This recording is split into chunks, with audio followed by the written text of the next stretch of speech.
والصلاة القائمة آتنا وسيلة مقاما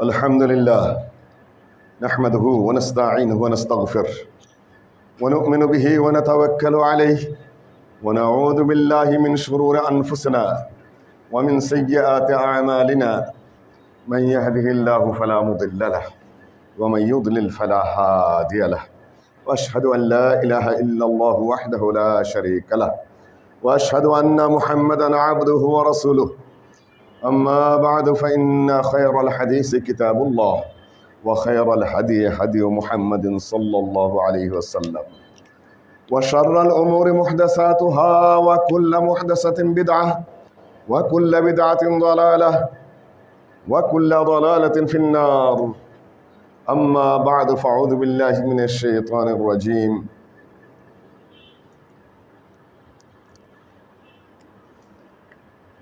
إن أحسنتم أحسنتم لأنفسكم وإن أسأتم فلها فإذا جاء وعد الآخرة ليسوء وجوهكم وليدخلوا المسجد كما دخلوه أول مرة وليتبروا ما علوا تتبيرا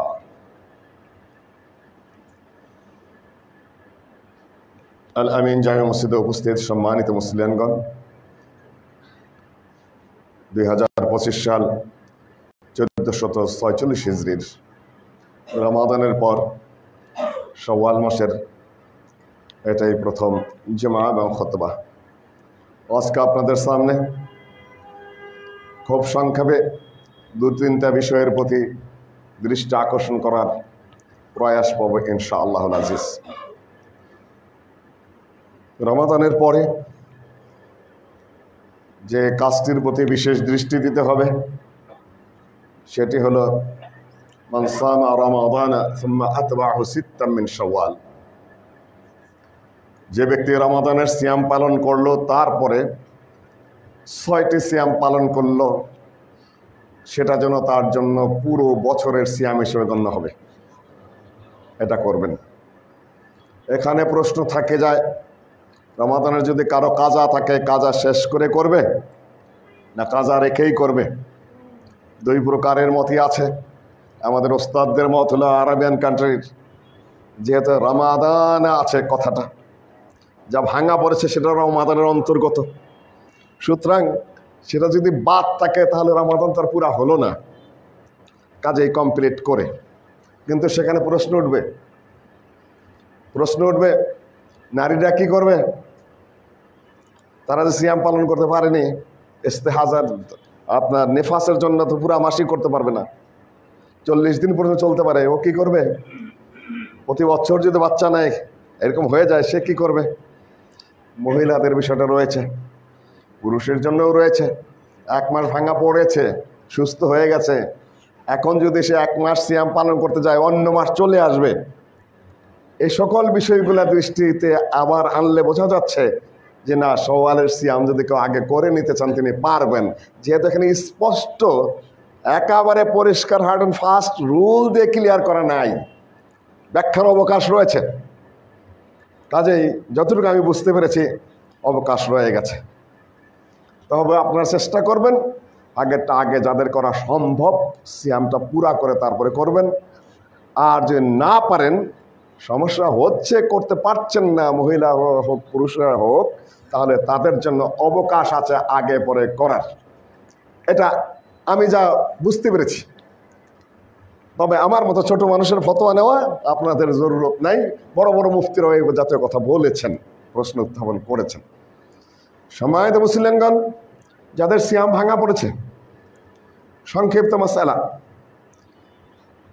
কয়েকটা ভাগে ভাগ আছে। মুসাফির সফরের কারণে ভেঙেছেন, ভাঙা যায়, দোদুল্যমানতার কোনো কারণ নেই। তবে আমাদের মতো দেশে যদি ভাঙেন, প্রকাশ্যে কোনো আলেম বা পরিচিত মানুষ, বাকিরা সুযোগ নিয়ে নেয়। কাজে ওটা আড়ালে করাই ভালো, যাতে ফাসেক ফাজেরা সুযোগ না পায়। একটি ঘটনা ঘটেছিল, সৌদি আরবের প্রধান মুফতি, সৌদি আরবেরই নয়, শেখ বিন বাজের যুগে শেখ বিন বাজের চেয়ে কোনো বড় আলেম এই পৃথিবীতে ছিল না। সারা পৃথিবী একমত, হানাফি, শাফি, মালিকি, হাম্বলি, যে কোনো মাযহাবের হোক না কেন, শেখ বিন বাজের সামনে কেউ কথা বলবে তার চেয়ে কোনো বড় আলেম পৃথিবীতে আছে, এমন দুঃসাহস পৃথিবীর কেউ দেখায়নি। পৃথিবীর কেউ দেখায়নি, কোনো মাযহাবেরই না। না, আমরা লক্ষ্য করেছি। তিনি রওনা করলেন, তখন বাদশা ফাহাদের আমল, তিনি স্পেশাল ফ্লাইট দিয়ে দিয়েছেন ফতোয়া বোর্ডের সদস্যরা এবং অন্যান্য শিষ্য সাগরের যে ওমরা করবেন। তিনি যখন এয়ারপোর্টে পৌঁছালেন, তখন বললেন, জিবু মুইয়া, জিবু মুইয়া, সৌদি আরবের ভাষা আর কি, এই পানি দাও, পানি দাও। পানি দেখি, ইয়া শেখ মাযা তাফআলু বিল মুইয়া, পানি দিয়ে কি করবেন?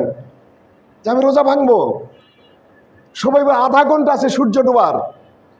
উনি বলে হাদায়াকুমুল্লাহ, আল্লাহ তো কিন্তু তোমাদেরকে হেদায়েত করে, পানি দাও, আমি ইফতার করব, আমি রোজা ভাঙবো। ধমক খেয়ে তারপর পানি সামনে দিয়ে দেওয়া হলো। তিনি এয়ারপোর্টে সকলের সামনে রমজানের সিয়াম ভাঙলেন, তারপরে গিয়ে ওমরা করলেন। এত বড় আলেম, দুঃসাহসী আলেম, তাদের তো সাহসিকতার অভাব নাই। কাজে ক্লিয়ার তাদের বিষয়। আল্লাহ নবীও মানুষের সামনে ভেঙেছেন। শাইখুল ইসলাম ইবনে তাইমিয়া যখন যুদ্ধের সেনাপতি ছিলেন, যুদ্ধের মাঠে ভেঙেছেন। কিন্তু আমাদের মতো দেশে ফাসেক ফাজাররা সুযোগ নেবে। কাজে আমরা যদি প্রয়োজন আড়ালে, জায়েজ আছে। শেখ বিন বাজ রাহিমাহুল্লাহর জীবনে এটা ঘটেছে এবং এয়ারপোর্টে ঘটেছে। বললেন যে ঘরেতে ভেঙে বেরিয়ে পড়তেন, এখান থেকে কতগুলো মাসআলা, যত বড় আলেম তার চাল চলনি মাসআলা, এটা মনে রাখবেন। বড় আলেম মুজতাহিদ আর শেখ বিন বাজের মতো আলেম যারা, তাদের চাল চলন, ওঠা বসাটাই মাসআলা। শেখ কেন করলেন এটা মনে রাখবেন। যত বড় ব্যক্তিত্ব তার বিষয়টা ওই রকম। ঘরের থেকে সিয়াম ভাঙলেন না কেন? ঘরের মধ্যে তিনি তখনও মুসাফির না। এখান থেকে মাসআলাটা আমি চিন্তা করেছি, এয়ারপোর্টে গিয়ে ভাঙলেন কেন? অর্থাৎ এয়ারপোর্টে যাওয়ার পরে উনি বুঝেছেন যে এখন আমি মুসাফির। কাজে এখানে যে দ্বিমত আছে, কিন্তু শেখ বিন বাজের মতটা আমি এখান থেকে বের করেছি যে এয়ারপোর্টে যাওয়ার পরে উনি নিজেকে মুসাফির ধরেছেন, ঘরের থেকে উনি নিজেকে মুসাফির ধরেননি। সময়ত উপস্থিতি, সিয়াম ভেঙেছেন সফরের কারণে, পরবর্তী মাসে করে দেবেন। মারিদ, অসুস্থ ছিলেন, পরবর্তী মাসে করে দেবেন। বিমারের কতগুলো দিক আছে, সামান্য জ্বর, সামান্য সর্দি, সামান্য কাশি, সামান্য মাথা ব্যথা, সামান্য পেটের ব্যথা, এগুলার জন্য সিয়াম ভাঙবেন, এটা মুনাফিকি। আপনি এখন ওই পর্যায়ে পৌঁছেননি। কিন্তু আপনি অসুখে কাতরাচ্ছেন, সফরে কষ্ট পাচ্ছেন, তারপরে বলছেন না সিয়ামটা আমি ভাঙবো না, এটা পরহেজগারি নয়। আল্লাহ নবী বলছে হাওয়াল ওসাত, এরা গুনাহগার। এক একটার এক এক ফতোয়া। হাওয়াল ওসাত, আরে বেহুশে পড়ে যাচ্ছে, সিয়াম ভাঙছে না, সফরের মধ্যে তো গুনাহগার। পেটের ব্যথায় কাতরাচ্ছে, সমস্যা হয়ে গেছে শরীরের মারাত্মকভাবে, কলেরা ধরে গেছে, না সিয়াম ভাঙবো না, জিদ ধরে বসে আছে, হাওয়াল ওসাত। শরীয়ত পরিষ্কার এবং স্বাভাবিক আপনাকে দেওয়া হয়েছে। আবার মিশরের বিখ্যাত মুফাসসির মানেই ঝামেলা, মুতাওয়াল্লি শাহরাবি রমজানে এসে মাথা লাড়িয়ে লাড়িয়ে বলছে, কোরআন বলছে ফামান কানা মিনকুম মারিদান আও আলা সাফারিন ফাইদ্দাতুম মিন আইয়ামিন উখরা। সফরে যে যাবে, যে অসুস্থ হবে, সিয়াম যদি সে না ভাঙে, তারপরে সিয়াম ভাঙা হয়ে যাবে, পরবর্তী মাসে তার সিয়াম রাখতে হবে। দেখুন মুফাসসির কোরআনের কি বুঝেছে, ও হাদিস জানে না। মহান মুফাসসির, মিশরের বিখ্যাত মুফাসসির মুতাওয়াল্লি শাহরাবি ফতোয়া এইভাবে দিয়ে দিয়েছে। বাইরে কোরআনের তাফসির তো হাদিস দিয়ে করতে হবে। কোরআন অনুযায়ী ফামান কানা মিনকুম মারিদান আও আলা সাফারিন ফাইদ্দাতুম মিন আইয়ামিন উখরা, কারণ সিয়াম ভাঙার কথা নাই কোরআনে। খালি সফরে গেলেই হলো, অসুস্থ হলেই হলো, তাহলেই তুমি অন্য মাসে সিয়াম পালন করবে, তার মানে সিয়াম না ভাঙলেও পালন করবে। মুফাসসির সাহেব, অর্থাৎ হাদিসের খবর নাই। আপনি যদি অসুস্থ অবস্থায় ভাঙেন নাই সিয়াম, সফর অবস্থায় ভাঙেন নাই, তাহলে পরবর্তী মাসে করতে হবে না। ভেঙেছেন তাহলে করতে হবে। মাসালাগুলো এইভাবে বুঝতে হবে আপনাকে।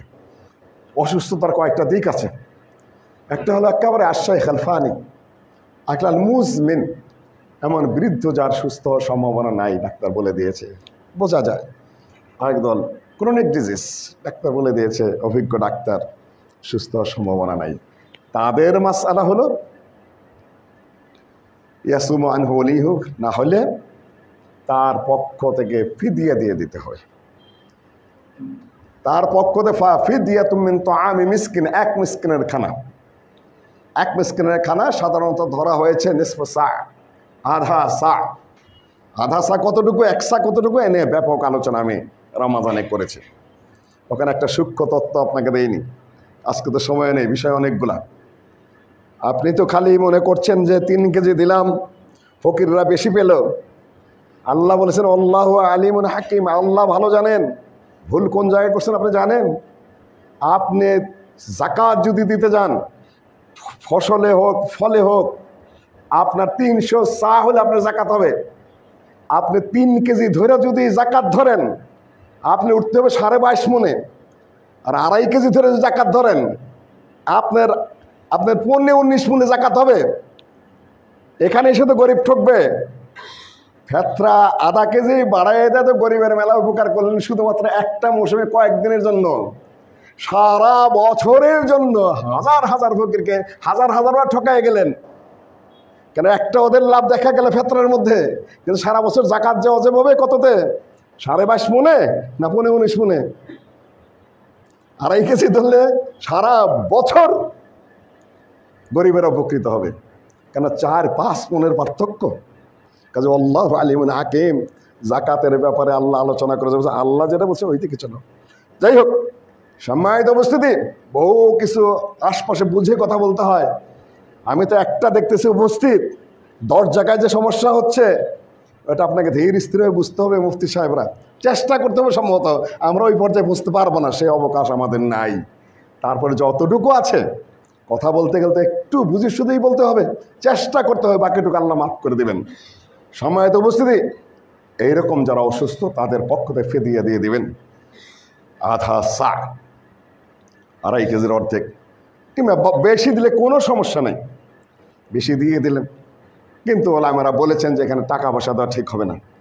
কারণ টাকা পয়সা আমেরিকায় আছে, সে তো চাল পাঠাতে পারবে না। ব্রিটেনে আছে, চাল পাঠাতে পারবে না। উনি টাকা পাঠাবেন, আপনি কিনে দিবেন। এটা আবার মাসালাটা বুঝে নেন। ঢাকায় আছেন, চাল কীভাবে পাঠাবেন? টাকা পয়সা পাঠিয়ে দেবেন, তারা কিনে দেবে। 2 বেলায় যদি পেট পুরে খাওয়াই দেয়, কোনো সমস্যা নেই, খাওয়াই দেবেন। আল্লাহ তৌফিক দান করুন। নারীরা ঋতুবতী অবস্থায় যারা ছিলেন, তাদের নেফাজ যাদের, তাদের ইস্তেহাজাওয়ালি যারা, তারা সালাত আদায় করবে। অর্থাৎ বিক্ষিপ্তভাবে যাদের এই ঘটনা ঘটে, সালাত আদায় করবে, সিয়ামও পালন করবে। তারপরে যারা নেফাজ, বাচ্চা হয়েছে, কেউ মাসিক যা, তারা পরবর্তী মাসে সেগুলো করে দিবে। সংক্ষিপ্ত মাসালা আমি আপনাদের সামনে সিয়াম পরবর্তী যা, এইটুকুই বললাম। দ্বিতীয় খুব ভাইটাল প্রসঙ্গ, ফিলিস্তিন। আমাদের নবী সাল্লাল্লাহু আলাইহি সাল্লামের হিজরতের পরে আমাদের প্রথম কেবলা, 16 থেকে 16.5 মাস পর্যন্ত কেবলা ছিল। তারপরে কেবলা পরিবর্তন হয়েছে, যে মসজিদে সালাতরত অবস্থায়, যেটাকে বলা হয় মসজিদুল কিবলাতাইন, সালাতরত অবস্থায় কেবলা কি পরিবর্তিত হয়েছে। সম্মানিত উপস্থিতি, ইহুদি কাদেরকে বলা হয়? কয়েকটা কথা আছে এখানে। ইন্না হুদনা ইলাইকা তুবনা, আমরা তওবা করেছি। অর্থাৎ ওই বাসুর পূজা করার পরে তারা তওবা করে আবার তাওহীদের পরে ফিরত এসেছে। সুতরাং আমাদের বিরুদ্ধে আর কথা বলো না। ইন্না তুবনা হুদনা তুবনা, এখান থেকে ইহুদি। দুই, ইয়াকুব আলাইহিসসালাম যার নাম ছিল ইসরাইল, উপাধি ছিল ইসরাইল, তার নামেই বানি ইসরাইল, তারই এক সন্তানের নাম ছিল ইহুদা, তার নামে ইহুদি। তিন, মুসা আলাইহিসসালাম, ইউসুফ আলাইহিসসালাম থেকে নেই মুসা আলাইহিসসালামের যুগ প্রায় 3 থেকে 400 বছর। ফেরাউনের অত্যাচারে, স্থানীয়দের নির্যাতনে যখন বের হয়ে যেতে বাধ্য হলেন মুসা আলাইহিসসালাম তাদেরকে নিয়ে, তখন মুসা আলাইহিসসালামের আয়াত নাযিল হলো যে তুমি যুদ্ধ করে প্যালেস্টাইন ঢুকতে গেলে।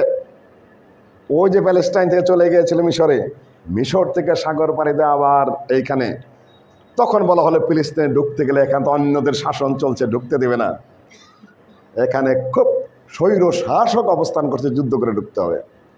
আমরা যুদ্ধ করে ঢুকতে পারবো না, না যুদ্ধ করার হুকুম আল্লাহর পক্ষ থেকে। বলে কাতিল আনতা ওয়া রাব্বুকা ফাকাতিলা ইন্না হাউনা কায়েদুন, মুসা তুমি আর তোমার রব যুদ্ধ করো গা, আমরা এখানে বসে থাকলাম। এই বানি ইসরাইল মুসা আলাইহিস সালাম তারপরে ঢোকাও নেই। আল্লাহ বলেন 40 বছর মরুভূমিতে ঘুরবি, আমি তাদেরকে নিস্তার দিচ্ছি না। ওই সময় মুসা আলাইহিস সালাম মৃত্যু হয়, ওই সময় তৌরাত লাভ করে, ওই সময় বাছুর পূজা করে, ইত্যাদি ইত্যাদি ঘটনাগুলো 40 বছরের তিহের মধ্যে থেকে মুসা আলাইহিস সালাম মৃত্যু হলো। তাদের মধ্যে একজন বীর পুরুষ জন্মগ্রহণ করলো, তার নাম ইহুদা। সে বানি ইসরায়েলকে একতাবদ্ধ করে যুদ্ধ করে ফিলিস্তিনের দক্ষিণ অংশ তারা জয় করে সেখানে একটা তাদের জন্য রাষ্ট্র কায়েম করেছিল। সেই ইহুদার নামে, সেই তাদের বীর পুরুষের নাম হলো ইহুদ, তার নামে ইহুদি। এইটুকু শুধু মাথায় রাখেন। ইহুদি ইহুদি কোনো ধর্ম নয়, যেরকম হিন্দু কোনো ধর্ম নয়। দিন হলো ইয়াকুব আলাইহিসসালাম যে দিন নাজিল হয়েছে সেটা দিন, ইব্রাহিম আলাইহিসসালাম যে দিন নাজিল হয়েছিল সেটা দিন, তারপরে যেটা ইউসুফ আলাইহিসসালামের উপর যে দিন সেটা দিন, মুসা আলাইহিসসালাম অবতীর্ণ হওয়া সেটা দিন। ইহুদি কোনো দিন না, সব দিন এক দিন, সেটা হলো ইসলাম। ধীর স্থিরভাবে খুব দ্রুত গতিতে আপনাদেরকে আমি শেষ দিকে নিয়ে যাচ্ছি। কিন্তু নিজেদেরকে বানি ইসরায়েল দাবি করছে। ইয়াকুব আলাইহিসসালামের উপাধি যদি ইসরায়েল ছিল, আমরা ইসরায়েলের সন্তান। এক। 2 নম্বর, মুসা আলাইহিসসালামের কওম তাদের পরবর্তীতে নিজেদেরকে ইহুদি নাম রেখেছে ওই 3 জনের, ওই 3 কাহিনীর যে কোনো কাহিনীকে অবলম্বন করে। ওরা ওখানে ঢুকেছিল, রাষ্ট্র গঠন করেছিল। বখতে নসরের আক্রমণে তাদেরকে ফায়দা জা ওয়াদু উলাহুমা বাসনা আলাইকুম ইবাদাল লানা উলি বাসন শাদীদিন ফাজাসু খিলালাদ দিয়ার ওয়া কানা ওয়াদাম মাফউলা। মুফাসসিরগণ বলেছেন, ঐতিহাসিকগণ বলেছেন, বখতে নসরের আক্রমণে ইহুদিরা এখানে তাবাহ হয়ে গেছিল, ধ্বংস হয়ে গেছিল। সারা পৃথিবীতে তারা ছড়তে বাধ্য হয়েছিল। সেখানে মদিনায় গিয়েছিল কিছু, কিছু গিয়েছিল খায়বরে, কিছু গ্রিকে, সারা পৃথিবীতে তারা ছড়ে পড়ে। এই হলো, তারপরে আর তারা একত্রিত হতে পারেনি। তার কিন্তু ছিল ওখানে প্যালেস্টাইনে, তারা ওই অন্য শাসকদের অধীনে দীর্ঘদিন বসবাস করেছে যারা ছিল। তারা যখন ঈসা আলাইহিসসালামের যুগ, তখনও ওরা খুব ভালোভাবেই ছিল। ঈসা আলাইহিসসালামকে তারা নবী হিসাবে মানেনি, ঈসা আলাইহিসসালামকে তারা ধর্মান্তরিত হিসাবে মনে করেছে। তার বিরুদ্ধে গ্রিক শাসক, রোমান শাসক পিলাতের কাছে তাদের বিরুদ্ধে মামলা করেছে। তাকে হত্যা করার জন্য চিৎকার বেড়েছে, তাকে হত্যার আসামি বানিয়েছে। পিলাত তাকে হত্যা করবে। আল্লাহ ওয়াহদাহু লা শারীকা লাহু তার আকৃতি চেঞ্জ করে দিলেন। সে ঈসা আলাইহিসসালামকে আল্লাহ উপরে তুলে নিলেন। এখানে মুসলিমদের কোরআন অনুযায়ী, হাদিস অনুযায়ী বাস্তব কথা হলো, মারিয়াম আলাইহিসসালাম সতী সাধ্যী, খুবই উন্নত মানের মহিলা, এবং মারিয়ামের পেটে আল্লাহর পক্ষ থেকে ফু দেওয়া হয়েছে। 3, ঈসা আলাইহিসসালাম একজন হালাল সন্তান এবং নবী এবং রাসূল। খ্রিস্টানরা বলছে এইটুকু আমরা মেনে নিলাম, কিন্তু তিনি আল্লাহর পুত্র, যোগ করে দিয়ে আরো উপরে তুলেছে। এবং খ্রিস্টানরা বলছে যে তাকে উপরে ওইভাবে তুলে নেওয়া হয়নি, তাকে ফাঁসির চুলে দেওয়া হয়েছে, কবরস্থ করা হয়েছে। কবর থেকে 2-3 দিন পরে তারপরে উপরে উঠে গেছে, তার বাবার সাথে মিলে গেছে, অর্থাৎ আল্লাহর সাথে। হোলি গডের সাথে হোলি সান মিলিত হয়ে গেছে। ইহুদিরা বলছে যে মারিয়াম একটা একেবারে বাজে মহিলা, বেশ্যা মহিলা সোজা। তার বিয়ের কথা হয়েছিল ইউসুফ আর নাজ্জার সূত্রধরের সাথে, কিন্তু বিয়ে পড়ানো হয় না এই কালেমা দিয়ে। দুইজনের অবৈধ সম্পর্কের মাধ্যমে ঈসা পেটে এসেছে। সুতরাং একটা জারজ সন্তান, এ কিসের নবী কিসের রসুল, তাকে যথাযথ বংশের ধর্মদ্রোহী আমরা যারা ধর্ম নেতারা আছি তাদের বিরুদ্ধে সেই কথাবার্তা বলা, তার কথাবার্তা তার বিরুদ্ধে চলে গেছে। সুতরাং এটা ব্লাসফেমি হয়েছে, ধর্মান্তরিত হয়েছে, তাকে যথাযথভাবে শুলে দেওয়া হয়েছে আইন অনুযায়ী। সে মারা গেছে, তার কাহিনী একটা জারজ সন্তান কুলাঙ্গারের কাহিনী ওখানেই শেষ। এখানে মুসলিমরা আছে যথাযথ পজিশনে। সম্মানিত উপস্থিতি, ফিলিস্তিন থেকে ইহুদিরা নির্বাসিত হয়েছে। সামান্য যা কিছু ছিল মুসলিমদের দখলে এসেছে খ্রিস্টানদের হাত থেকে। আমরা কাহিনী জানেন আপনারা, সেটা এসেছে ওমর রাদিয়াল্লাহু তাআলা আনহুর শাসন আমলে। একাধিকবার হস্তচ্যুত হয়েছে, আবার হস্তগত হয়েছে। এভাবেই ছিল ইহুদিরা 3% নেমে এসেছিল। একেবারে বিংশ শতাব্দীর সূচনা লাগলো মাত্র 3%। 47-এ কিছু কিছু বাড়া শুরু হয়ে গেল। মুসলিম সম্রাটদের, মুসলিম শাসকদের দুর্বলতায় এবং পাশ্চাত্যের উত্থান, সারা পৃথিবী তারা দখল করে নিচ্ছিল একের পর এক। আফ্রিকা নিয়ে গেছে, ভারত নিয়ে গেছে, তুর্কিস্তানের অনেক কিছু তারা নিয়ে গেছে, আরবের কিছু কিছু ভূখণ্ডে তারা চলে গেছে। শুধুমাত্র সৌদি আরবটাই আল্লাহ হেফাজত করেছে। এখানে ওরা যে মিথ্যা কথা বলে সেটা সঠিক নয়, যে ইংরেজদের সাথে মোহাম্মদ বিন আব্দুল ওয়াহাবের একটা সুসম্পর্ক ছিল ইত্যাদি ইত্যাদি, সবই বানাওটে মিথ্যা কথা, শয়তানি কথাবার্তা। কিছুই খুঁজে পায় নাই, আক্রমণ করার জন্য ওইটুকু পেয়েছে। আল্লাহ তার ভূমি এভাবে রক্ষা করেছে, সবই আল্লাহর ভূমি, কিন্তু যেহেতু এই ভূমিটুকু আল্লাহ এইভাবে সংরক্ষিত করবেন ইসলামের জন্য, সেটা তার ইচ্ছাই হয়েছে। আলহামদুলিল্লাহ, অতটুকু তো পেয়েছি আমরা। সম্মানিত উপস্থিতি, সারা বিশ্ব মিলে সারা পৃথিবীর এই ইহুদি দিকগুলাকে কি করা যাবে? উগান্ডায় না, ওরা রাজি হলো না যা আমরা আমাদের মাতৃভূমিতে ফিরবো তাদের কথা অনুযায়ী। সারা পৃথিবী তাদেরকে সমর্থন দিল। আস্তে আস্তে ঢোকা শুরু করলো। ঢুকতে ঢুকতে 2-4টা যুদ্ধও হলো। 767-র যুদ্ধে মুসলিমরা পড়ায় জয়ের দ্বার প্রান্তে। আমি সেদিকে ইশারা করেছি। সেদিকে কোনো এক দেশের বিমান বাহিনীর প্রধান, যিনি এই যুদ্ধে নেতৃত্ব দিচ্ছিলেন, রাতের অন্ধকারে বলা হয়ে থাকে তিনি ইহুদিদের সাথে আপোষ করেছিলেন। মুসলিম বাহিনীর চূড়ান্ত পরাজয় ঘটল। তারপরে তিনি শান্তি নোবেল পেলেন।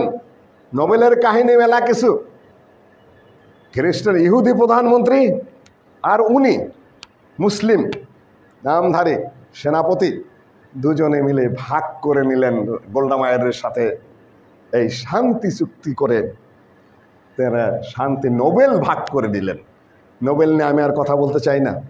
আমাদের নোবেল হোল্ডার, আমাদের এখন যিনি আমাদের রাষ্ট্র প্রশাসনিক সর্বোচ্চ দায়িত্বে আছেন, তার কাছেও এখন আপনার সময় এসেছে শান্তি প্রতিষ্ঠার। যা করছেন অনেক ভালো দেশের জন্য, এর চেয়ে বড় ভালো কিছু আমরা এই মুহূর্তে আশা করতে পারি না। এটা সব দলের মেনে নিতে হবে, বাস্তবতা সেটা। যতটা দিন অবস্থান করেন, কিন্তু বর্মীদের নিয়ে, আরকানিদের নিয়ে যতটুকু করছেন অতটুকু ধন্যবাদ। আরও এগিয়ে যান, জাতি সমর্থন দেবে। কিন্তু আর আমেরিকাতে গিয়েও ফিলিস্তিনিদের পক্ষে কথা বলেছেন, সেখানে সাহস করে, এই জন্যও ধন্যবাদ। বাংলাদেশে এত বিরাট কিছু ঘটতে দিচ্ছেন, শাসন প্রশাসন সবাই এখানে আন্দোলন করতে দিচ্ছে, সবাই কথা বলতে পারছে, এতটুকুর জন্য ধন্যবাদ। হয়তো অন্য কোনো সরকার থাকলে, কোনো নাম ধরে আমি কিছুই বলবো না, সব একই, ক্ষমতায় গেলে একই ধরনের। এখন পরিবেশ আছে, কাজে সুরের সাথে সুর মিলাতে হয়, সুর মিলায় অভ্যাস করেন, সেটাও ভালো। কালচারাল একটা চেঞ্জ আসুক, একটা সাংস্কৃতিক পরিবর্তন আসুক। ওই সাই মাটি মধু কদু কিসের কাল বৈশাখী টৈশাখী এই সেই, এই ভুতুম পেশা হুতুম, এগুলা আমাদের কালচার নয়। আমাদের কালচার হলো এগুলা, লা ইলাহা ইল্লাল্লাহ আমাদের কালচার, আমাদের সংস্কৃতি, আমাদের জয়ের সংস্কৃতি, আমাদের সংস্কৃতি, আমাদের বিজয়ের সংস্কৃতি, আমাদের সংস্কৃতি, আমাদের অবস্থানের সংস্কৃতি। ওই সকল হুতুম পেশা সাই মাটি এবার কেউ যাবেন না ওখানে, ওটা বাতিল। প্রয়োজন ওই দিনে আবার একটা আমাদের অবস্থান নিতে হবে। যেটা একটা ঠেলায় যেন একটা বাতিল হয়ে যায়। যেরকম মদিনায় জাহিলি সংস্কৃতির বিরুদ্ধে 2 ঈদ আল্লাহ নবী সেট করে দিলেন, এই 2 ঈদই তোমাদের ধর্মীয় সংস্কৃতি, বাইরে আর কিছুই চলবে না, হোক পরিবর্তন হয়ে যাক। আলহামদুলিল্লাহ, সম্মানিত উপস্থিতি, এভাবে ঢুকে পড়েছে। ঢুকে পড়ার পরে শান্তি পুরস্কার বঞ্চিত হয়েছে। তারপর সিনাই এলাকা মিশরের সাথে তারা একটু জায়গা দিয়ে ভাগ করে নিয়েছে। ইহুদিরা ছেড়ে দিয়ে ওগুলো সব ধ্বংস করে দিয়ে গেছে। এটা তাদের স্বভাব, এটা তারা কোরআন বলেছে। তারপরে আস্তে আস্তে আস্তে আস্তে খালি ওয়াদা করে ভঙ্গ করে, ওয়াদা করে ভঙ্গ করে, যখন খুশি সীমা লঙ্ঘন করে, যখন খুশি মানুষ হত্যা করে, যখন কিছু খুশি বোমা মারে, যখন খুশি নিজেদের ঘর দুয়ার তোলে। কোনো আইন কানুন সভ্যতা ভদ্রতার কোনো তোয়াক্কাই করে না, করার কথা নয়। ওদের প্রোটোকলটি লেখাই আছে তারা কি করবে। তারা তাদের ফিলিস্তিনে ফিরে যাবে, হাইকাল সুলাইমানি পুনরায় তারা স্থাপিত করবে, সারা পৃথিবীকে তারা পদানত করবে, মুসলিমদের সেটা বহিষ্কার করবে, তাদের সেখানে রাজত্ব চলবে। তারা তো ওয়াদাবদ্ধ। প্রোটোকল পরে দেখুন তাদের ইহুদিদের, ওরা বোধহয় ঢুকেছে ওখানে আপনাদের সাথে আপোষ করে বাঁচানোর জন্য, তাই না? ওরা মরে শেষ হয়ে যাবে, কিচ্ছু যায় আসে না তাদের, তারা ডেসপারেট, কিছুই হবে না। মানে তারা নিজেরা নিজেদেরকে মরা বাঁচা কিছু মনেই করে না, আগের থেকেই না। আল্লাহ বলে কোনো কেরাতান খাসেন, তারা বানর হয়ে যা, বানর হয়ে যাবে, খিনজির হয়ে যা, হয়ে গেলাম। উকতুলু আনফুসাকুম, নিজেরা নিজেদেরকে হত্যা করো, নিজেরাই নিজেদের বুকে কিছু মনে করে না। আল্লাহর নির্দেশ আবার মানছেও মাঝে মধ্যে, নিজেরা নিজেদেরকে হত্যা কর, বাস নিজেরা নিজেদেরকে আল্লাহর নির্দেশ করলাম। ঝগড়াও করবে, আবার বাস্তবায়নও করেছে। নিজেরা নিজেদের আল্লাহর নির্দেশ, নিজেরাই নিজেদেরকে, ওদেরকে আপনি কি করবেন? শক্তি সঞ্চয় করা। সম্মানিত উপস্থিতি, এই পরিবেশে, এই পর্যায়ে এখন আমরা রয়েছি ফিলিস্তিনে। ফিলিস্তিনে সেখানে হামাস এবং ফাতাহ, অভ্যন্তরীণ কথা আমি বলতে চাই না, শুধুমাত্র বলতে চাই ইহুদিদের কতগুলো চরিত্র খুব দ্রুত আপনাদেরকে ইশারা দিয়ে যায়। আল্লাহ নবী সকলকেই থাকতে দিয়েছেন, কিন্তু ইহুদিদেরকে থাকতে দেননি মদিনায়। কুরাইজাদের ফয়সালা ওখানেই করেছেন। বনী নজির ষড়যন্ত্র করেছে, আল্লাহ নবী তাদের বিরুদ্ধে ফয়সালা করেছেন।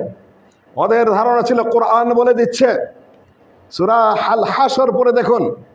ওদের ধারণা ছিল মা জানানতুম ইয়াখরুজু, হে মুসলিমরা তোমরা ধারণাও করো নাই যে বনী নজিরের ওই ইহুদিরা তাদের জায়গা ছেড়ে চলে যাবে। মা জানানতুম ইয়াখরুজু ওয়া জান্নু আন্নাহুম মানিআতুহুম হুসুনুহুম, এবং ইহুদিদেরও ধারণা ছিল যে তারা যে প্রোটেকশন নিয়েছে, তারা যে কেল্লা বানিয়েছে, তাদের যে বাহিনী, তাদের যে অস্ত্রশস্ত্র, সেটা তাদেরকে প্রোটেকশন দিবে, মুসলিমরা মদিনার থেকে ওদেরকে বের করতে পারবে না।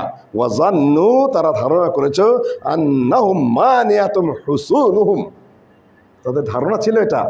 কোরআন বলে দিচ্ছে, কিন্তু আল্লাহ বলেন ফাআতাহুমুল্লাহু মিন হাইসু লাম ইয়াহতাসিবু, আল্লাহ তার আযাব পাঠিয়ে দিলেন এমন ভাবে যারা কল্পনাও করে নাই। লাম ইয়াহতাসিবু ওয়া কাযাফা ফি কুলুবিহিমুর রুব, ওদের অন্তরের মধ্যে আল্লাহ ভয় ঢুকিয়ে দিলেন।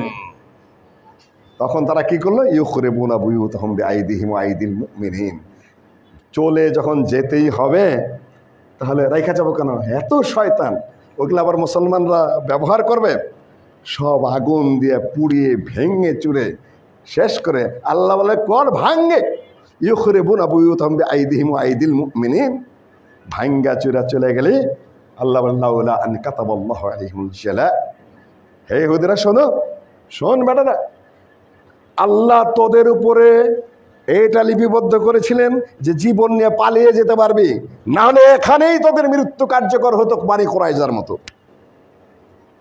আর আখিরাতে তোদের জন্য শাস্তি রয়ে গেছে। ইহুদিদের ব্যাপারে বহুত কথা, ইহুদিদের চরিত্র মুসলিমদের মধ্যে কি ঢোকে নাই? আকুলু কওলি আস্তাগফিরুল্লাহ লাকুম আজমাইন। সূরা আল বাকারার বহুত আয়াত পড়ে দেখুন, সূরা আন-নিসার 155, 56, 57, 58 আয়াত পড়ে দেখুন, সূরা এই কি করা হয়, সূরা আল হাশর পড়ে দেখুন, সূরা আল মায়েদা পড়ে দেখুন, সূরা নেসায় কত বিবরণ দেওয়া আছে ইহুদিদের, কতগুলা বিবরণ দেওয়া আছে। ওরা সুদ খায়, নিষেধ করা হয়েছিল সুদ খাবি না বেটারা। ও আকলু আমওয়ালান নাস বিল বাতিল, বাতিল পথে অন্যের মাল খাবি না। তাদেরকে এমনভাবে কিতাব উল্লেখ করে যেন এটা কিতাবেরই অংশ, কিন্তু ওটা কিতাবের অংশ না। ইউহাররিফুনাল কালিমা আম মাওয়াদিহি, কিতাবের বিষয়গুলোকে তারা কি করে আগে পিছে করে। আর ওরা হলো আসাদ্দুন নাস আলাল হায়াত, বেচতে চাই, বাঁচতে চাই, খাইতে চাই, খাইতে চাই, সারা পৃথিবী হজম করতে চাই। ফাবেন না ফাবিমা নাকদিহিম মিসাকাহুম, ওয়াদা করলে ওয়াদা খেলাপ করা ওদের পুরাতন অভ্যাস, এটা কোরআন বলে দিয়েছে। আর ঈসা আলাইহিস সালামের উপরে খারাপ কথা বলা, মরিয়ম আলাইহিস সালামের উপরে খারাপ কথা বলা, তারপরে অন্তর ওদের শক্ত, সব কথা 10, 15, 20টা বিভিন্ন সূরার মধ্যে ইহুদিদের চরিত্রের বিবরণ দেওয়া আছে। মুসলিমদের চরিত্রের অবস্থা কি? মিথ্যা, সুদ, ওয়াদা খেলাফি। কোনটা বাদ আছে? আলেমদের দৃষ্টি আকর্ষণ করছি, আপনারা কিতাব কিভাবে পড়াচ্ছেন? সঠিকভাবে না ঘুরেয়া? ইহুদিরা যদি ঘুরিয়ে থাকে, খ্রিস্টানরা ঘুরিয়ে থাকে, আপনারাও ঘুরাচ্ছেন। নিজের ভাব মতো, নিজেদের মন মতো করে কোরআনের কথিত তাফসির করছেন, হাদিস উল্টাচ্ছেন, যথাযথ আমল করতে দিচ্ছেন না মানুষকে। ইহুদি পণ্ডিতরা যেটা করেছে, খ্রিস্টান পণ্ডিতরা যেটা করেছে, আপনারা তার থেকে দূরে নন। ইন্না কাসীরাম মিনাল আহবারি ওয়ার রুহবান লা ইয়াকুলুনা আমওয়ালান নাস বিল বাতিল ওয়া ইয়াসুদ্দুনা আন সাবিলিল্লাহ। ইন্না কাসীরাম মিনাল আহবারি ওয়ার রুহবান, অধিকাংশ ইহুদি এবং খ্রিস্টান ধর্মযাজকরা মানুষের মাল হারাম পথে খায়। আমরা পিসাবরা কি করি? আস্তানা বানায় রাখছি। আস্তানার এখন বহুত পদ্ধতি হয়েছে। ইহুদি পণ্ডিতরা যদি এটা করে থাকে, খ্রিস্টান ধর্মযাজকরা যদি করে থাকে, মুসলিমরা করবে না এর গ্যারান্টি কি? করছে, এই জন্য তো আল্লাহ ইশারা করেছেন চরিত্র। এই জন্য আল্লামা ইকবাল বলে দিয়েছেন, ওজামে তুম হো নাসারা তো তামাদ্দুন হুনুদ, তুমি ঈসা মুসলমান হো কে দেখকে শরমায়ে হুদ। ইহুদিরা দেখে শরম পায় তোমাদেরকে, তোমরা পারবে না তাদের সাথে, তা তারা বুঝতে পেরেছে। 69-এর ঘটনা, বাইতুল মাকদাস আগুন দিয়ে দিল। গোল্ডা মায়ার যে শান্তি পুরস্কার ভাগ করেছে আনোয়ার সাদাতের সাথে তৎকালীন যুগে, সারা রাত আমার ঘুম হয়নি, আগুন তো দিলাম, কালকে বোধ হয় সারা আরব বিশ্ব এখানে চেপে পড়বে, আমার বোধহয় বিদায় হতে হবে। সকালে থেকে কিছু ঘটেনি, পরে নিশ্চিত হলাম আমরা এখানে টিকতে পারবো তাহলে মনে হচ্ছে। সময় তো উপস্থিতি। এই তারপরে বেশ কিছু খণ্ড খণ্ড যুদ্ধে মুসলিমরা আর কিছু করতে পারেনি। এখানে 2 ভাগে 1 ভাগ চিরজীবন ফাতা লড়ে গেল। ইয়াসের আরাফাত কিছুই করতে পারেননি, চেষ্টা করেছেন, তার চেষ্টাকে আমি অমর্যাদা করব না, কিন্তু আমরা সৌদি আরবের ছাত্র ছিলাম, এক বাক্যে আরবরা ইয়াসের আরাফাত বলতো না, বলতো খাসের আরাফাত। খাসের মানে ক্ষতিগ্রস্ত। ইয়াসের আরাফাত হাজা খাসের আরাফাত। আপনারা মাদখালি করেন, সুর তুলেছে একদল, ওরা আসলে বিভ্রান্ত। শেখ মাদখালির বক্তব্যের বহু কিছু বিরোধিতা আমাদেরও আছে, দ্বিমত আছে। সৌদি শায়েখরাও তার বেশ কিছু দ্বিমত করেছেন, কিন্তু অনেক বড় আলেম, অনেক বড় দিনদার, অনেক বড় পরহেজগার, হাদিসের হাফেজ, ফিকহের হাফেজ, তোমাদের মধ্যে চ্যাংটা প্যাংটা পোলাপান বেয়াদবি করো। সৌদি আরবের আলেমরা তার সাথে বেয়াদবি করে, মিশরের আলেমরা তার সাথে বেয়াদবি করে। তোমার বক্তব্য তুমি দাও, যে সকল ফাসেক ফাজের ফালতু পোলাপান তাদের নাম নিয়ে যে ধরনের বক্তব্য দেয়, আউযু বিল্লাহি মিনাশ শাইতানির রাজিম, বাদরের দল, সংযত হও, আদব রক্ষা করে কথা বলো। দ্বিমত তো থাকতেই পারে, ইজতিহাদি ব্যাপার, ওটা ইবাদতও না, ওটা আকীদাও না। প্রত্যেক দেশে তার নিজস্ব পরিবেশ আছে, পরিবেশ অনুযায়ী কোনটা উপযুক্ত হতে পারে সেটা ফতোয়ার পার্থক্য আছে। উনি একটা বুঝেছেন, তার সাথে দ্বিমত হয়েছে প্রচুর, কিন্তু সেটা আদবের সাথে, রীতির সাথে, নীতির সাথে একটা পদ্ধতিগতভাবে হয়েছে। মাদখালি করতে করতে তো মুখ দেয়া ফেনা তুলে ফেলেছ। আমি তার বাসায় গেছি, রবিয়ার মাদখালি, তার ছেলে মোহাম্মদ আল মাদখালির বাসায় আমি গেছি। ফিলিস্তিনে আলিগড় বিশ্ববিদ্যালয়ে যখন পড়েছি, তখন ফরেন স্টুডেন্ট অ্যাসোসিয়েশনের সেক্রেটারি জেনারেল ছিলাম আমি, এবং ফিলিস্তিনি ছিল সভাপতি। আমি তাদেরকে চিনি না। একদল হামাসের বিরুদ্ধে একেবারে মুখস্থ গালিগালাজ পারে। ভাই তোমরা চেনো না তাদেরকে? আলিগড় বিশ্ববিদ্যালয়ের সাথে আমার দেখা হয়েছে। তারা দিনদার, তারা পরহেজগার, তারা আমানতদার, তারা তাহাজ্জুদ গুজার, তারা কোরআন পড়া, তাদের আল্লাহর কাছে বিনয়ী। 24 ঘন্টা তারা আল্লাহর পথেই থাকে। আমি দেখে এসেছি, সৌদি আরবে দেখে এসেছি। ফাতার সাথে হামাসের দিনদারি পরহেজগারি অনেক উপরে। কিন্তু হয়তো ভুল করেছে, পড়ে গেছে শিয়াদের খপ্পরে। শিয়াদের খপ্পরে যারা পড়বে তাদের নিস্তার নেই। বাদশাও নিস্তার পায় নেই। আব্বাসী শেষ খালিফা যিনি, তিনি নিস্তার পাননি। ইবনুল আলকামি শিয়া উজির এসেছে সেই মঙ্গোলিয়া থেকে। হালাকু খা চেঙ্গিস খানের বংশধররা ওখানে এসে হাজির হয়েছে। বাদশাকে প্রধান উজির ইবনুল আলকামি শিয়া যায় বলল, আমার কথা হয়ে গেছে, ওরা আসবে, আপনার সাথে কথা বলবে, কিছু উপঢৌকন দিবেন, চলে যাবে, আর আক্রমণ করবে না। বেশ, নিয়ে আসলো। আসার সাথে সাথে বাচ্চার গর্দান কেটে দিল। বাচ্চার যত বাচ্চা কাছে সব শেষ করে দিল। যত গুপ্তধন যেখানে ছিল সব নিয়ে চলে গেল। আর বাগদাদের মুসলিম সভ্যতা যা ছিল, বই পুস্তক, বিজ্ঞানের, দর্শনের, হাদিসের, তাফসিরের, সব ফুরাত নদীতে ফেলে দিল। মাইলের পরে মাইল ফুরাত নদীর পানি কালো হয়ে গেল।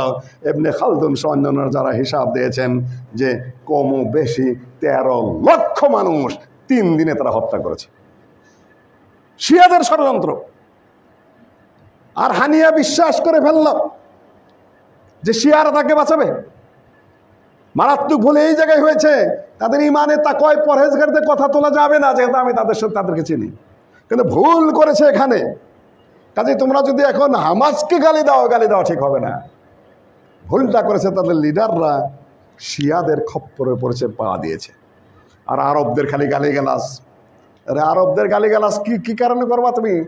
লাগবে সেখানে পারমাণবিক অস্ত্র, লাগবে সেখানে শক্তিশালী মিসাইল, লাগবে সেখানে ট্যাঙ্ক, লাগবে সেখানে শক্তিশালী রণতরী, লাগবে সেখানে শক্তিশালী ফাইটার।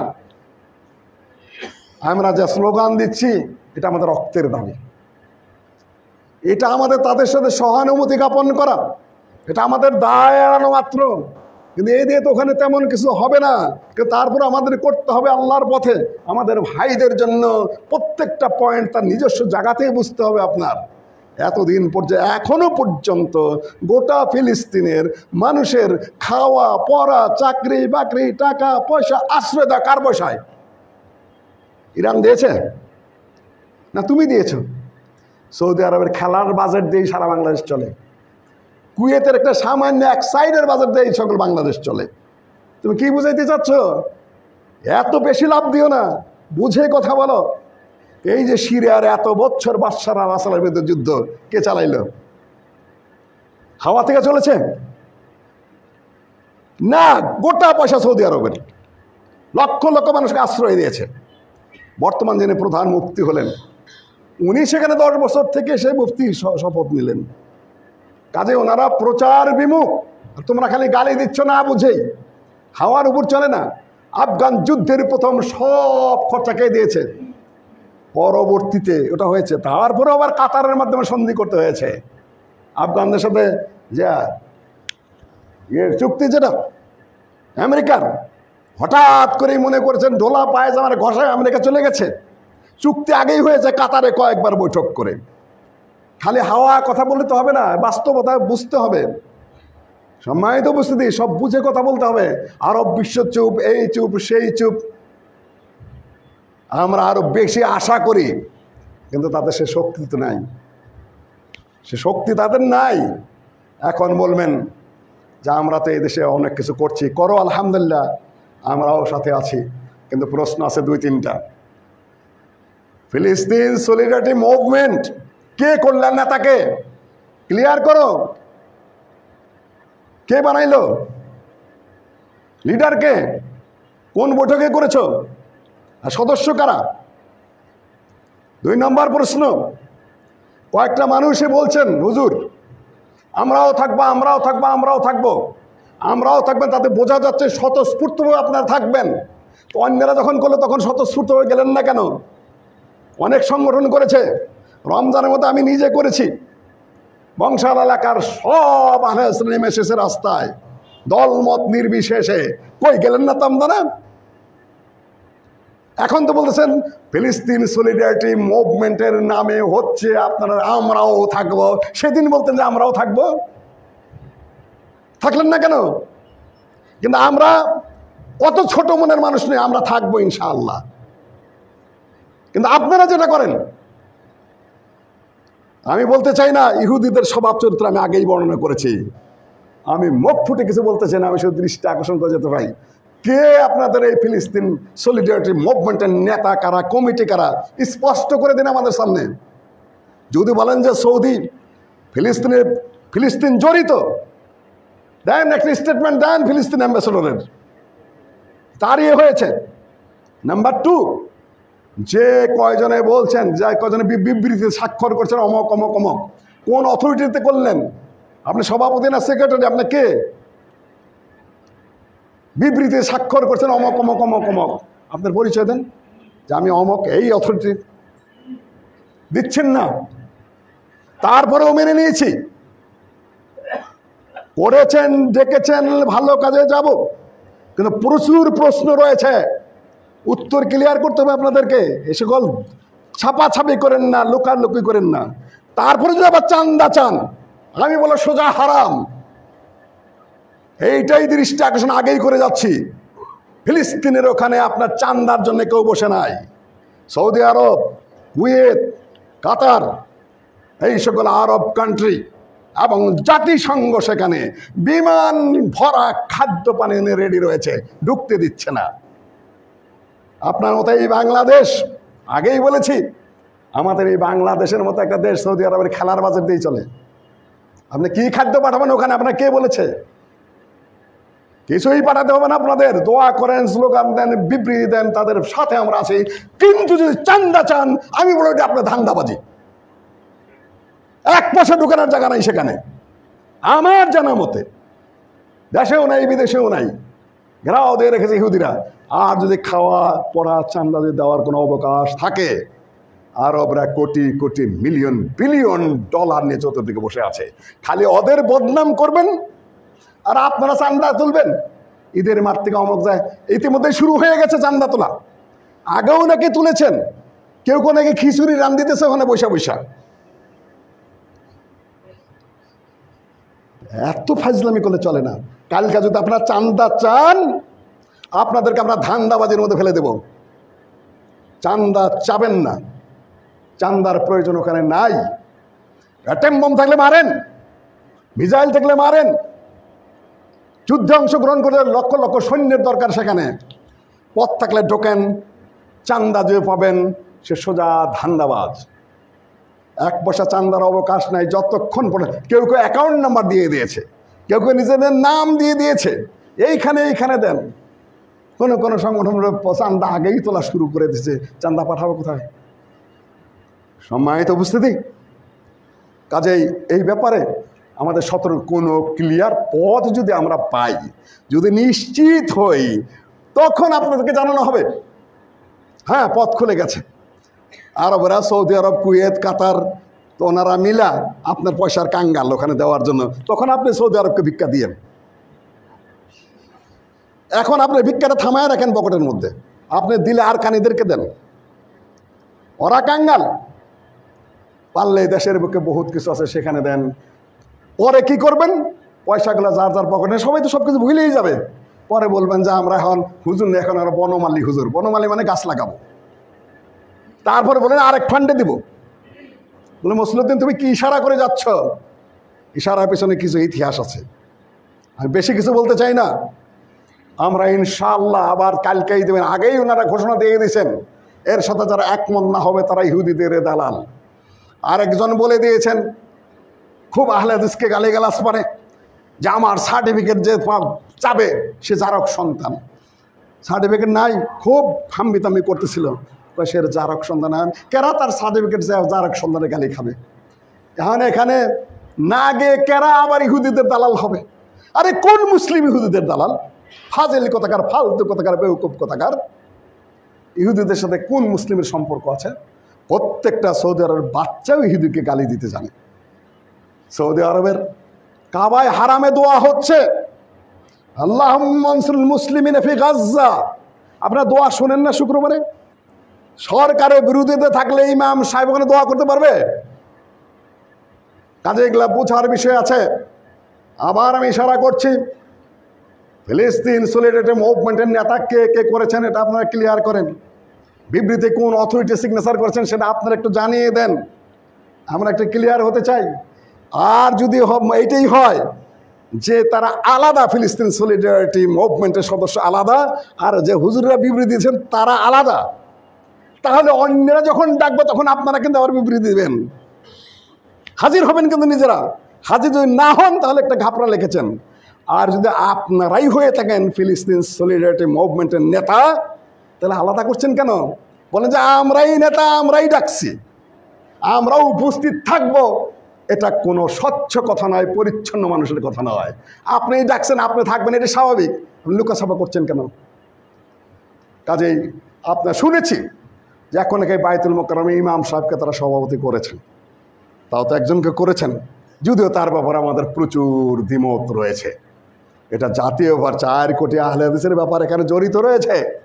করেছেন আপাতত অনেকগুলা ভুল বিভ্রান্তি থাকা সত্ত্বেও আমরা অংশ নিব, আমরা কমতি করব না ইনশাল্লাহ। কিন্তু পয়সা সারা জাতির কাছে পরিষ্কার করে আমি একটা কথা বলে গেলাম, নো, পয়সা দেওয়ার কোনো সময় হয় না, প্রয়োজন নেই। হ্যাঁ, ব্যানার বানানোর জন্য এইটা ওইটা সেটা কেউ যদি চায় আমরা বের হবো এসে, সেটা অন্য বিষয়। আপনারা আলামিন মসজিদ থেকে আলামিনের ব্যানার নিয়ে যদি যাইতে পারেন, এ পর্যন্ত আমি ভাইবা কুল করতে পারিনি, কেন অনেক ঘাপলা মনে হয়েছে আমার কাছে। শেষ পর্যন্ত চিন্তা করেছি যে না, আপাতত বৃহত্তর জাতীয় বিষয়ে আমাদের হয়তোবা অংশ নেওয়াটাই সব দিক থেকে ভালো এবং নিরাপদ। লাস্ট পয়েন্ট, আজকের দিন ফিলিস্তিন নিয়ে ব্যস্ত হয়েছেন, ভালো কথা। উপকার কী হবে আল্লাহ ভালো জানেন, কিন্তু এটা আমাদের ইমানি কর্তব্য, সবাই মিলেই করব। কিন্তু 2 সপ্তাহ আগেই আমাদের মসজিদ এই যে কলাতিয়ায়, এই কেরানীগঞ্জে দখল করে নিল, সেটার কি করবেন? বায়তুল মোকাররমের খতিব সাহেব আগামী জুমায় ইনশাল্লাহ আপনি একটা বিবৃতি দেবেন। ফিলিস্তিনেরকে ভালোবাসেন, ভালো কথা, মসজিদ ভালোবাসেন, ভালো কথা। আগামী জুমায় আপনার পক্ষ থেকে বিবৃতি আশা করি যে আহলে হাদিসদের একটা মসজিদ এই কেরানীগঞ্জের কলাতিয়ায় দখল করে নিয়েছে। দখল কারা করেছে তার বলতেছে না, তার সাথে চরমনাইরা আছে। যিনি দখল করছেন তিনি একেবারে জুব্বাওয়ালা মানুষ, যারা ক্ষমতায় যাওয়ার সম্ভাবনা তাদের নেতা। আমি আর বাড়ায় বললাম না, আর বেশি কিছু বললাম না। উনি আবার চরমনাইয়েরও নাকি মুরিদ। উনি বলতেছেন যে আগে বাহাস হবে, বাহাসে জিতার পরে আমরা মসজিদ ছাড়বো। তার মানে হলো তুমি অন্যের বউ নিয়ে গেছো,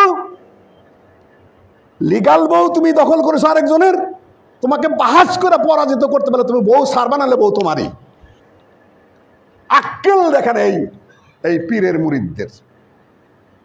আশা করি কালকে আমাদের এই ক্ষুদ্র মসজিদটা নিয়ে আমাদের নেতারা কথা বলবেন তো, নাকি আপনাদের ধারণা কি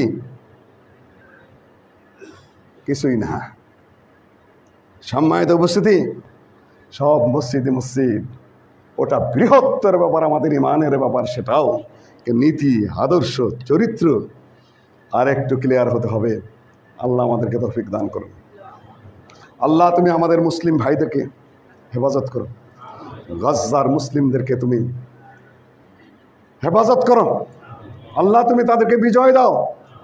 ফায়দা যা ফাইন তুমি না, তোমার ওয়াদা অনুযায়ী তুমি স্বয়ং এদের ব্যাপারে তুমি কার্যকর করো তোমার সেই ওয়াদা।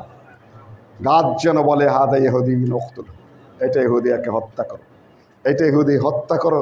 সেই সময়টা হয়তো এসে গেছে। সারা পৃথিবীর বুক থেকে ইহুদিরা ওখানে চেপে বসেছে। খ্রিস্টানদের লাভই আছে, মুসলমান আর ইহুদি মারামারি করবে, খ্রিস্টান জগৎ শান্তিতেই আছে। কিন্তু সেটাও শেষ হবে। আশা করছি এই সময় ঘনিয়ে আসছে। সারা পৃথিবীর বুকে ব্যাপী যদি এই মুসলিম জাগরণ সৃষ্টি হয়ে যায়, ইনশাআল্লাহ সেটা অনেক কাজ হবে বলে আমরা আশা করছি। আল্লাহ আমাদের সেই আশা কবুল করুন। ইবাদাল্লাহ রাহিমাকুমুল্লাহ, ইন্নাল্লাহা ইয়া'মুরু বিল আদলি ওয়াল ইহসান ওয়া ইতা'i যিল কুরবা।